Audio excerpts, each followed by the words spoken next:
With the United States nearing the 20th anniversary of the September 11th attacks that killed nearly 3,000 and sent the nation into several states ranging from fear to unity, we've seen many examples of how our response to these horrific events has only made things worse, such as the Patriot Act, which completely decimated our protections from unreasonable search and seizure, and the War on Terror, which we've spent trillions of dollars on with nothing to show for it. We begin with Afghanistan and the dramatic fall of the capital.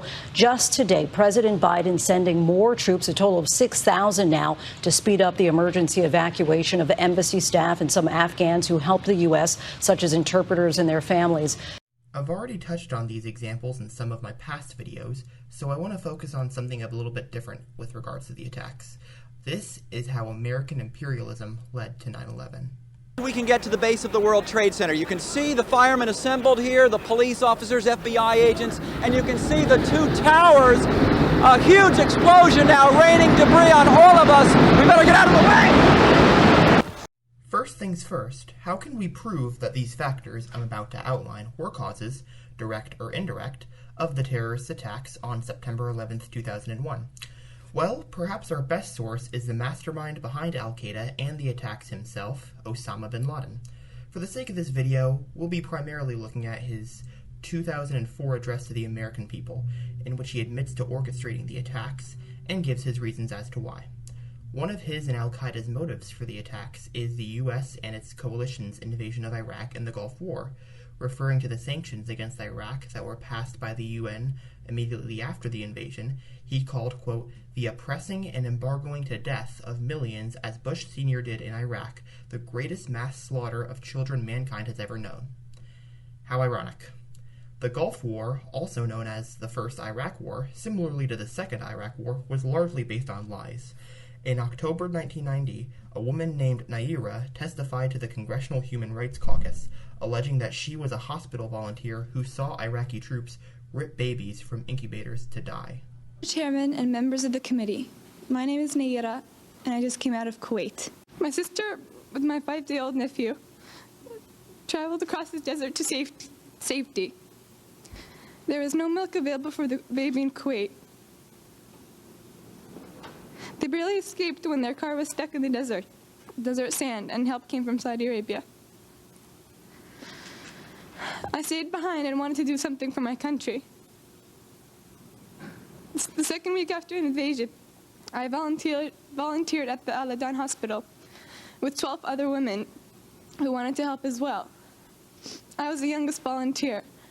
The other women were from 20 to 30 years old. While I was there, I saw the Iraqi soldiers come into the hospital with guns. They took the babies out of the incubators, and left the children to die on the cold floor. It was horrifying. I could not help but think of my nephew. Naira's testimony was rebroadcast across the country and marked a turning point in public opinion on going to war. But it turned out Naira's claims weren't true. No human rights group or news outlet could confirm what she said. It also turned out Naira was not just any Kuwaiti teenager. She was the daughter of the Kuwaiti ambassador to the United States, Saad Nasir al-Sabah. She had been coached by the public relations firm Hill & Knowlton, which was working for the Kuwaiti government. The resulting sanctions imposed on the people of Iraq had devastating consequences. They caused increased rates of malnutrition and food and waterborne diseases, as well as allegedly an increase in the mortality rates of infants and children under the age of 5, although some studies have disputed this claim. After the war, the U.S. kept thousands of troops stationed in Saudi Arabia, which bin Laden lambasted in 1988. Of course, many of bin Laden's justifications for the 9/11 attacks were rooted in homophobia, anti-Semitism, and other bigoted beliefs.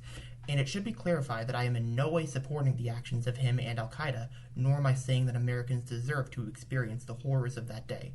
Rather, I'm giving these facts to point out how the U.S.'s propaganda push for the Gulf War, their treatment of Iraqi civilians, and their continuing to station troops overseas provoked these terrorists to attack. And it's important to understand this going forward to stop further terrorist attacks on American soil in the future.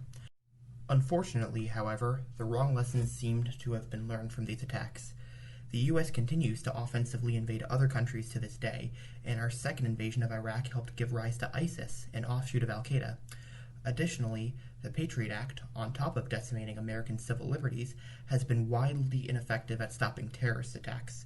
Also, the U.S. is a top weapon supplier to Saudi Arabia as they committed genocide in Yemen, arguably the biggest humanitarian crisis in the world right now. Finally, amidst the Cuban protests, the Biden administration announced new sanctions on the country when the conditions created in part by the American embargo are widely credited for spurring these protests in the first place. The actions taken since September 11, 2001 show that instead of learning from the actions that the U.S. government took in the lead-up to the attacks, they seem to be doubling down on them. Once again, there is no justification for these attacks.